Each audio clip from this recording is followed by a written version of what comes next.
வணக்கங்க. நம்ம கூட்டு குடும்ப சமையலில் இது கருவேப்பிலை தலைங்க. கருவேப்பிலை பொடி தான் அரைக்க போகிறேங்க.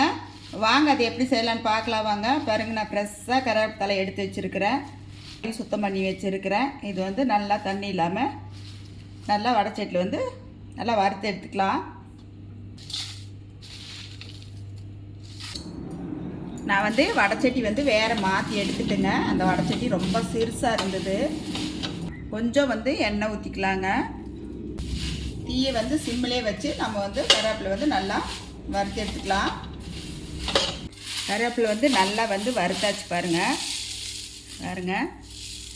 இப்போ எடுத்துக்கலாங்க. கொஞ்சம் எண்ணெய் ஊற்றிக்கலாங்க. கடலைப்பருப்பு போட்டுக்கலாங்க. நான் அந்த கப்பில் அரை கப்பு போடுறேன்.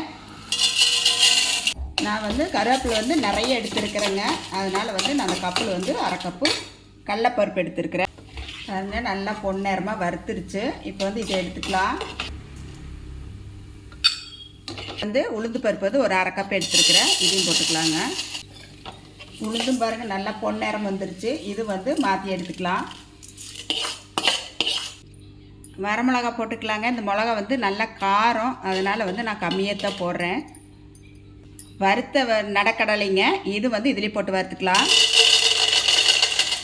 சீரகம் ஒரு 2 ஸ்பூன் போட்டுக்கலாங்க. பெருங்காயத்தூள் ஒரு 2 ஸ்பூன் போடுறேங்க. இதுவும் எடுத்துடலாங்க. பூண்டு பாருங்கள், இந்த கப்பில் அரை கப் எடுத்துருக்கிறேன். இது நல்லா எண்ணெயில் பொரிச்சு எடுத்துக்கலாம்.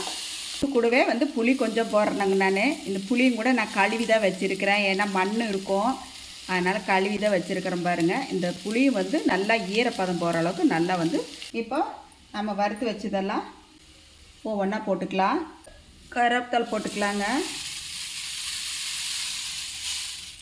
ஒன்றா போட்டுக்கலாம்.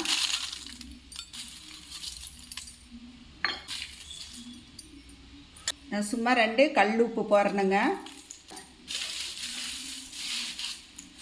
சூடு ஆனதையும் உங்களுக்கு அரைச்சி காட்டுறேனுங்க.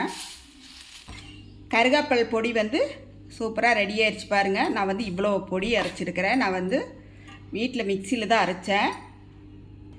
மூலிகை பொடின்னு சொல்லலாங்க. இது சாதத்துக்கு, இட்லி, தோசைக்கு எல்லாத்துக்கும் நல்லா இருக்குங்க.